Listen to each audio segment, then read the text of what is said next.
안녕하세요. 대구부동산 서디입니다. 8월 15일 오늘 휴일 잘 보내셨나요? 일일 브리핑 해보도록 하겠습니다. 월배 2차 아이파크 5.37억 나름 시사하는 바가 있습니다. 6.78억까지 갔던 것이 5.37억 고점 대비 20% 정도 하락한 모습.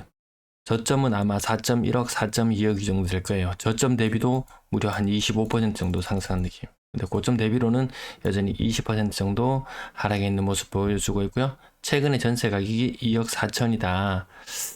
매매 가격 5억 3천7백까지 갈게 되나요? 보통 한 10억짜리 정도 아파트는 돼야지 전세 가격은 50% 정도 생각할 텐데요. 좀 너무 나갔다. 여기서 문제가 무엇이냐 하면은, 지금 하락을 했다가 30% 하락을 했다가 많이 하락했는 애들이 좀 반등해서 지금 다시 마이너스 30%대에 모이고 있는데요. 많이 모인 상태에서 또 급한 애들 치고 나가는 이런 현상이 있을 수 있겠죠. 지금 여기 근데 모이는 게 많이 모이지 않았어요. 혼자 너무 급하게 내달리고 있어요. 다른 애들 다 같이 따라와 줄까요? 이안 동대구 이야기도 있었습니다. 이안 동대구나 월배 아이파크나 가격 다 비슷비슷하게 놀았던 애들인데 얘는 아직까지 4억 중반대거든요. 얘만 치고 나간다? 지금 바람직한 현상으로 보이지는 않습니다. 하락 논자라고 썼습니다. 누군가가 채연이 아유 이름 예쁜데 우리 채연이가 하락 논자라고 써서 제가 바로 꺼져라고 하고 채널에서 사용자 숨기기 버튼을 바로 눌렀어요. 이런 사람들이 생각하는 것은 상승론자는 선이다. 하락론자는 악이다. 너무 이분법적인 이런 사고에 갇혀 있어서 아마 제 영상에 대해서 어쩐 제가 정보를 제공하고자 해도 아마 이미 이게 선과 악으로 나눠버린 상태에서 받아들일 생각은 아마 없을 거예요. 지금은 상승 하락보다는 오히려 보합장에 가깝다는 그런 말씀을 드리고 있음에도 불구하고 아마 전혀 귀에 들어오지는 않을 거예요. 그래서 제가 지난 방송에도 시청자분께서는 조금 불편할 수 있지만 뭐 약간 부정적인 댓글에 대해서 제가 반응하는 방식을 보셨을 거였어요. 저렇게 삭제해버리는 게 마음 편해요. 그래서 야, 내가 정말 이 선과 악의 이 테두리에 갇혀 있어야 되나? 지금 이 방향성이 옳으냐 아니냐 끊임없이 검증해야 될 시간에 이 좋은 놈 나쁜 놈 이걸 가릴 필요가 있겠냐 싶어가지고 좀 책도 좀 뒤적여보고 그리고 커뮤니티 카카오톡 어떤 뭐 이 상승을 이야기하기 좋아하는 곳에 가봤습니다. 너무나 긍정적인 말들이 많습니다. 이 땅에서 하는 최고의 투자는 땅에 대한 투자이다. 부동산은 불면의 자산으로 계속 가치가 상승한다. 부동산은 만질 수 있고 단단하며 아름답다. 부동산은 예술이다. 그래서 사랑한다. 부동산은 주식보다 안전하고 사기꾼들이 발행하는 채권보다 안전하다. 부동산을 사기 위해 기다리지 말고 사고 기다려라. 부동산은 소유하고 이런 말들을 하면서 끊임없이 긍정적일 수 있도록 긍정적인 것이 이 선이다. 부정적인 것? 하여튼 뭐 똑바로 보고 이야기 좀 하다 그러면 부정적이다, 삐딱하다, 말 많다, 빨갱이다. 그래서 촉세이 책에 있는 구절을 대구 출신의 사람이죠. 유시민 작가. 경주 출생은 경주 출생이죠.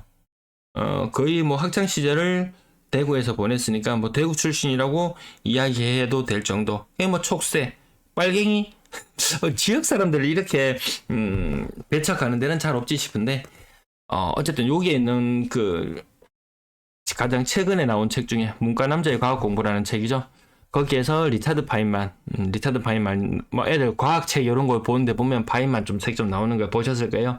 리차드 파인만이 토론회에 갔습니다. 학제 간의 토론회, 그러니까 인문학자와 과학자들이 서로 만나서 이야기 나눌 수 있는 그런 토론회인데요. 그 한 부분, 책 앞부분에 있는 내용이라서 그 부분만 잠깐만 볼게요. 토론회에는 거만한 바보가 많았고 그들이 나를 궁지에 몰았다.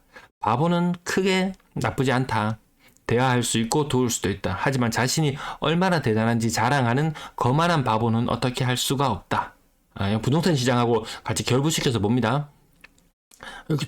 얼마나 대단한지 자랑하는 거만한 바보들도 있는 것 같아요. 제가 바보가 될 수도 있고 그 사람이 바보가 될 수도 있고 그건 몰라요. 끊임없이 확인하는 과정을 거치면 되거든요. 정직한 바보는 아무 문제가 없지만 정직하지 않은 바보는 골칫거리다. 이 부동산 시장에는 정직하지 않은 바보가 많아요. 이런 부분들도 생각해 볼 필요가 있죠. 나는 토론회에서 거만한 바보를 무더기로 만났고 아주 낭패했다. 다시는 학제적 토론회에 가지 않을 것이다. 이렇게 논쟁 하고 싶지 않은 마음, 저 똑띠들도 저렇게 하는데 저 같은 이 개인이 무슨 대단한 게 있다고. 다시 가보면 이 선물도 많이 줍니다. 이런 데 가면은 한 1,500명 정도 사람이 들어앉아서요. 끊임없이 정보를 교류할 것 같지만 지 하고 싶은 이야기, 마음의 위안을 얻고 싶은 그런 글들, 그런 뉴스들만 퍼다 나릅니다. 제 거는 보기 많이 불편하겠죠. 이런 것들 퍼다 나르거든요. 선물도 막 뿌려줘요. 뭐 대단한 거 뿌리나 싶으면 보면은 이거 뭡니까? 추파춥스 뿌립니다. 추파춥스. 요거 편의점 가면 한 500원 정도. 비싸게 받으면 500원 받을래나? 500원 곱하기 20명. 그냥 10,000원 정도. 이게 한 번씩 쏴주면 사람들이 채팅방이 좀 조용해지는 순간들이 많아요. 말이 1,500명 들어앉았지. 활동하는 사람도 없고 그냥 마음의 위안을 얻고 싶어갖고 좋은 뉴스, 좋은 글 보고 싶어가지고 아마 들어오지 싶은데요. 활성화가 조금 덜 되면 추파춥스를 뿌려주고 나중에 분명히 이 정직하지 않은 바보일 수가 있겠다. 정직하지 않은 바보일 수도 있을 것이다. 상승론자라면 다시 선악으로 가봅시다. 오르는 게 좋은 거다. 기름값 오릅니다. 누군가는 기름값이 올라서 물가가 오르고 피해를 볼 수 있어요. 산유국 논았습니다. 산유국은 논합니다. 산유국 입장에서는 이게 오르는 게 선이거든요. 기름값 많이 오르고 있어요. 좀 바람직하진 않죠. 다음 달 CPI나 이런 것들, 우리 물가, 우리 생활과 밀접한 관련이죠, 이거. 저 먼 나라 이국에서는 이 거래되는 원유에 따라 가지고 우리 삶에 이렇게 큰 영향을 미치기도 합니다. 원달러 환율도 지금 1,340원도 왔다 거의 가려고 하는 그런 상황인데요. 요거 지금 아마 정고점 상태. 물론 높았을 때는 1,460원 정도까지 갈 때도 있었지만 아무튼 직전 고점은 지금 거의 같이 도달해 있습니다. 이 상승론자 입장에서 보십시오. 이거 얼마나 아름답습니까? 누구는 이 원달러가 오르는 이 상황에서 나라 망하기를 바라냐 이런 댓글도 여기 가면 부정적인 댓글로 취급받아요. 그런 거는 이 하락이들의 세계에서는 여기가 천국이고 하락이들의 세계는 부동산은 지옥이고 완전히 좀 약간 상반되는 모습을 보여주기도 하는데요. 아무튼 원달러 환율도 계속 치솟고 있는 것, 달러 지수가 다시 올라가고 있다는 그런 부분들도 유념해서 계속 살펴봐야 됩니다. 미국 10년물 국채금리 채권은 자꾸 발행을 해요. 왜? 미국 이거 천조국 아닙니까? 나라 빚이 천조? 잘 상상할 수 없는 그런 정도의 부채를 지고 있는 나라에서 또다시 부채를 양을 늘리려고 하니까 결국은 또 나라에서 또 채권을 발행해야 되는데 이 채권을 앞다퉈 사주던 중국 과거에 뭐 그린스펀 이야기 나오고 2010년대 초반에 돈을 아무리 풀어도 미국 달러의 가치가 훼손이 되어야 되고 이런 여러 가지 부작용들이 나타나야 되는데 달러가 계속 건재한 거예요. 알고 보니까 중국이 이 엄청난 국채를 미국이 발행하는 국채를 나오는 족족 사들이고 있었죠. 이게 지금 무기가 되어 있잖아요. 제1의 달러 보유국, 채권 보유국 이 중국 지금 계속 내다 팔고 있잖아요. 나라에서 채권을 발행해가지고 사라 4.2% 1년물이나 이런 거는 거의 한 5%, 6% 막 이 정도 가죠. 우리나라 거는 지금 싸요. 근데 미국 어쨌든 이런 부분들까지 보면 이거 한 달 사이에 지금 한 달 기준으로 제가 다 가지고 왔거든요. 수익률이 5%, 10% 됩니다. 이 상승이들 천국 아닙니까? 이게 선입니까? 이게 악입니까? 이게 선악의 문제로 볼 일입니까? 네. 그래서 한국의 국채도 충분히 더 올라갈 날이 있다. 그래서 이런 것들 왜 눈여겨보냐면 서울이나 이런 것들 상가 수익률 지금 얼마 정도 봅니까? 1.5%예요. 1.5% 정도 봅니다. 10억짜리 물건 가지고 세를 놓으면은 1년에 1,500만 원?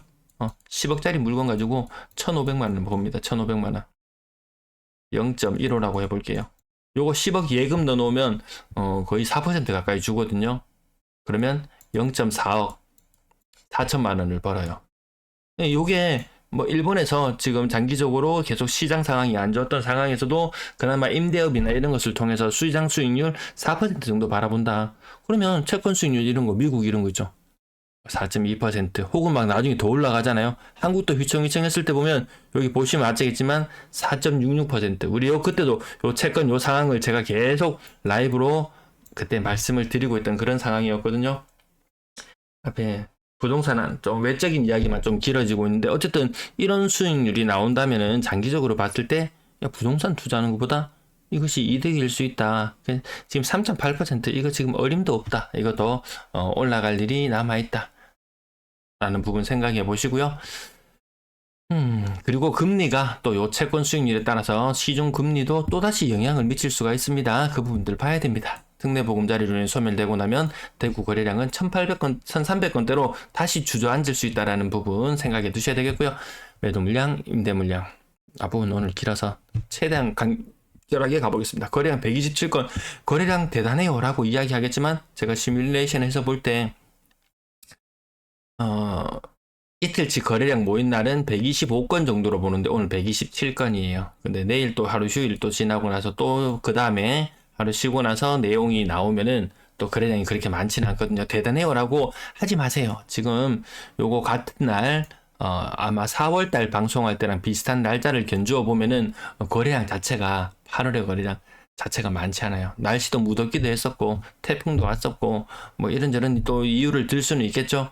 거래량 자체가 지금 많은 그런 흐름을 보여주고 있는 것은 아니다. 1900에서 1950건 정도의 거래량이 나옵니다. 그 말인즉슨 지난달보다 작은 거래량을 우리는 7월달에 마주하게 될 거고요. 8월의 거래량 또한 지금 속도가 빠르지 않습니다. 이거 8월달에는 또 1800건대의 거래량을 볼지도 몰라요. 거래량이 서서히 줄어들다가 7월, 8월, 9월 빠르면 8월, 늦으면 9월 되면 특례가 소진되고 나면 거래량은 절벽을 마주하게 될 수 있는데 그 거래량이 이렇게 팍 꺾이죠. 한 1700건대, 1800건대의 거래량이 나와주던 것이 갑자기 1300건대, 1400건대의 거래량으로 주저앉을 수 있다. 그래서 아이파크 거래 5.37억에 거래되었는 것 이거 같이 모였다가 먼저 선제적으로 올라갔으면은 좋다. 다른 애들도 또 따라갈 힘이 있겠구나라고 느낄 텐데요. 많이 따라오지도 않았는데 지 혼자 따라올 애들이 수북이 줄 서서 밑에 수북이 줄 서서 있는데 지 혼자 또 치고 나가 버렸어요. 그러면 밑에 애들이 쭉쭉 같이 치고 올라가 줄까요? 또 돈을 막 살포를 하면은 좋다고 무럭무럭 자라서 올라갈지도 모르겠지만 아닌 것 같다. 버머젠트를 풀어지요. 10억 대단해요. 10억 대단해요. 이거 뭐 8억 중반 막 이맘때도 거래되고 있던 그런 것들 9억, 8억 후반, 9억 막 이렇게 거래되다가 올라갔어요. 11,300 그린 에코 아이디파크 9억대. 월성 이 편한 세상 9억. 고점 대비 한 25% 정도.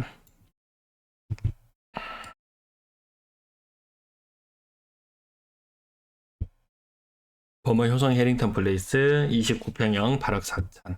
센트로 대봉동 센트로 팰리스 7억 8,500. 고점 대비 20% 정도. 네.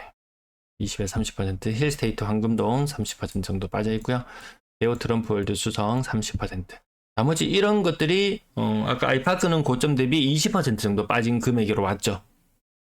나머지는 30%대에서 헤매는 것들이 훨씬 더 많아요. 지 혼자 치고 올라갔다고 다른 애들이 또 다 치고 올라가려면 정부에서 또 특단의 대책이 또 나오든지 뭐 해야 되겠죠. 사실상 지금 규제 없다.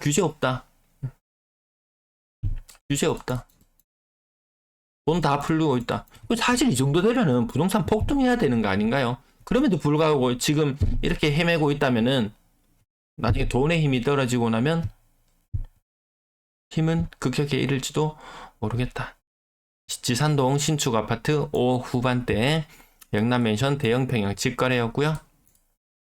힐스테이트 황금동 26평형 가격이 5억 5천. 네, 고점 대비 30%. 30이 주류를 이루고 있어요. 심산 하성파크 드림 5억 중반까지도 가격이 반등했고요. 이 편한 세상 대신 고점 대비 30% 정도 월배 3점 그린코 에드파크 6억 간이 7억 간이 이야기 많았지만 이건 5억 초중반이죠. 아직까지 5억 초중반. 대구 월배 2차 아이파크 가격 오늘 요게 아마 가장 핵심 요거랑 아까 10억짜리 요거 두 개가 오늘 아마 가장 관전 포인트였지 않나 싶습니다.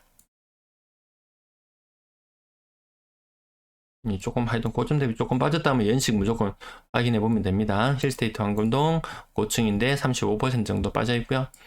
뭐 25에 30% 청운맨션 대봉동 청운맨션 8억 9천까지 갔던 것이 4억 8천 이런 것도 막 침소봉대에서 이야기하려 그러면 또 한정없이 이야기할 수 있겠죠. 이런 것도 너무 지나치게 많이 빠지는 것도 조금 특수할 수 있다. 한 건이 아니고 두 건이나 되네. 그러면은 요거 요 고점이 수상했을 수도 있다. 왜냐하면 대봉동이나 이런 곳에 워낙 아파트들을 많이 짓고 있었고 그런 분위기들이 있었잖아요. 그때 당시만 해도 잘 나가던 시절에는 어느 곳 하나 분양하는 곳 인근에 아파트만 사놓으면은 귀신같이 가격이 올라가는 그런 현상들이 있었거든요. 그걸 하나의 투자 방법으로 누군가는 야 저것도 사기치네 라고 이야기할 것이고 누군가는 선진입했다가 선매도 하면서 또 치고 나오면서 이득을 볼 수도 있을 것이고 어떤 곳에든지 수익을 발생시킬 수 있는 그런 것들 가능성은 항상 열려 있더라. 네, 이런 것들 가격 별로 변동 없는 것들 연식 바로 확인하면 바로 답이 나올 거예요.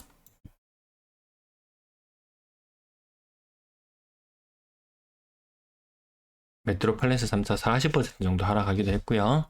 월배역 라운 프라이빗 4억 1,700 4억 1,700 월배 아이파크 5.37억 저 그러면 월배역 라운 프라이빗 갈래요. 그래서 너무 가격이 지나치게 높아버리면 다른 사람들이 오히려 거래가 굉장히 위축될 수 있습니다. 이 파는 사람 입장에서도 야 저거 27층이긴 했지만 5.37억에 팔렸는데 나는 중층 정도 되는데 나는 한 5억 2천 정도 아니면 안 팔래? 또다시 힘겨루기로 갈 수 있어요. 대출은 또다시 막히는 시기로 가죠. 대출 금리는 오르죠. 네, 가격 부분 오늘 마찬가지로 막 큰 거 두 장씩 날아가는 경우 많거든요. 예, 요 부분 앞부분이 내용이 너무 길어져서 뒷부분 조금 눈으로만 확인하시고요. 네, 눈으로만 확인하고 지나갈게요. 건당 거래대금 평당 1,000만원. 가격대별 거래량 올라갔다가 꺾이고 내려옵니다. 사실상 이거 2,000건 아니었다. 실질적으로. 그래도 뭐 좀 나갈라 하면 대구는 정말 3,000건 이상 거래량이 한 2달 정도 이렇게 지속되어서 나타나주면 야 그때는 가격 정말 시절이 좋은 시절이었구나 느낄 텐데 3,000건 지금 거래량에서 3,000건이 나온다? 어림도 없죠. 택도 없는 소리죠. 와 안 사노? 와 비싼 거 와 많이 안 사노? 그렇게 잘 나간다고 이야기하고 그렇게 착하고 선한 우리 상승론자님께서는 왜 비싼 아파트 사면 더 많이 돈 버는데 왜 안 사십니까? 사세요. 조금만 가격 반등하면 수성구, 달서구 가격 조금만 반등하고 나면 왜 다시 안 올라갑니까? 올라가는 게 선 아닙니까? 우리 선악으로 구분하지 말고 현상을 파악하는데 아마 그 지속적으로 시청해 주시는 분들은 그런 식으로 제 거를 활용하시면 되지 활용하고 필요한 부분만 쏙쏙 빼먹고 가시면 되잖아요. 맞죠? 예, 그리고 나서 떠나실 때는 뒤도 돌아보지 말고 가시라. 뒤도 돌아보지 말고 하시라. 네, 오늘 준비한 내용 여기까지 마칠게요. 앞부분 말이 너무 길어져서 네, 뒷부분 그래도 자료 눈으로만 보시고 감사합니다.